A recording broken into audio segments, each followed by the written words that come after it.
ರಂಗೇರಿದೆ ಮಾಯಜಾಲ ಅನುಭವಿಸುವ ಪ್ರೇಕ್ಷಕನೇ, ದೃಷ್ಟಿ ನನ್ನೊಬ್ಬನ ಮೇಲಿಡಿ ತಪ್ಪದು ನಿಜ ಮನರಂಜನೆ.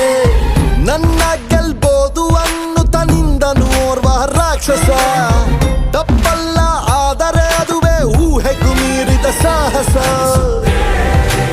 ನನ್ನ ಹಾದಿಗೆ ರಚಿಸಲು ಹೊಸದೇ ಶಾಸನ, ಬೆರೆಯಲಿ ಗಗನದಲ್ಲಿ ನಿಮ್ಮದೆ ಲಾಂಛನ. ಯುದ್ಧ ಮಾಡಬೇಕು ಓದಬಾರದು ಕಟುಕರ ಮುಂದೆ ಭಗವದ್ಗೀತೆ. ಇದು ಚರಿತ್ರೆ ಸೃಷ್ಟಿಸೋ ಅವತಾರ.